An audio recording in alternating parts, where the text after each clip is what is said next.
알렉산더 그레이엄 벨 선을 타고 흐르는 인류의 목소리. 여러분, 누군가의 목소리가 보고 싶을 때 우리는 망설임 없이 전화를 겁니다. 하지만 전선 하나를 통해 사람의 목소리가 전달된다는 사실이 마법처럼 여겨지던 시대가 있었습니다. 오늘 우리가 만날 인물은 공간의 장벽을 허물고 인류를 하나로 연결한 알렉산더 그레이엄 벨입니다.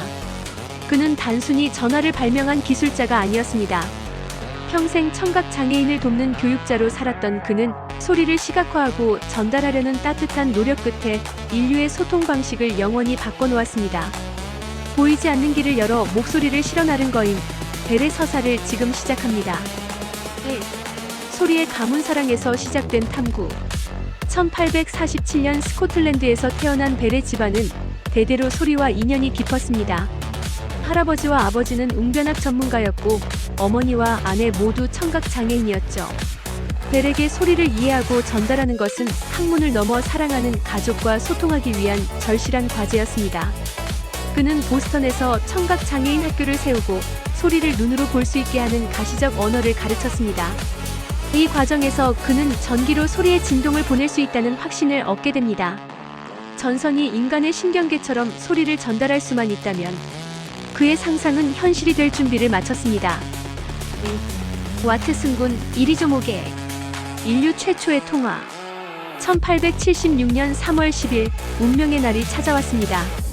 벨은 조수 토머스 와트슨과 함께 실험을 하던 중 실수로 옷에 산성 용액을 쏟고 옆방에 있던 와트슨을 다급하게 불렀습니다. 와트슨 군 이리조모계. 자네가 필요하네. 미스터 왓son, come here, I want to see you. 이 짧은 부름은 전선을 타고 옆방의 수신기로 전달되었습니다. 인류 역사상 최초의 전화통화가 이루어진 순간이었습니다. 벨은 이 발명으로 막대한 부를 쌓을 수 있었지만 정작 자신의 연구실에는 전화를 놓지 않았습니다. 연구에 방해된다는 이유였죠. 3. 보이지 않는 연결 벨 전화회사의 탄생. 벨의 발명은 순탄치만은 않았습니다. 당시 통신 괴물이었던 웨스턴 유니온은 전화를 장난감이라 치부하며 거절했고 수많은 특허 소송이 뒤따랐습니다. 하지만 벨은 포기하지 않았습니다. 그는 직접 벨 전화 회사연 AT&T의 전신을 설립해 전화망을 깔기 시작했습니다. 도시와 도시가 선으로 연결되고 사람들은 더 이상 편지를 기다리지 않아도 되었습니다. 벨은 전화를 넘어 광통신의 시초인 포토폰, 금속 탐지기, 심지어 항공기 설계에 이르기까지 멈추지 않는 호기심을 발산했습니다. 4. 소외된 이들을 향한 영원한 헌신. 대중은 그를 위대한 발명가로 칭송했지만 벨은 언제나 자신을 청각 장애인의 교사라고 소개했습니다.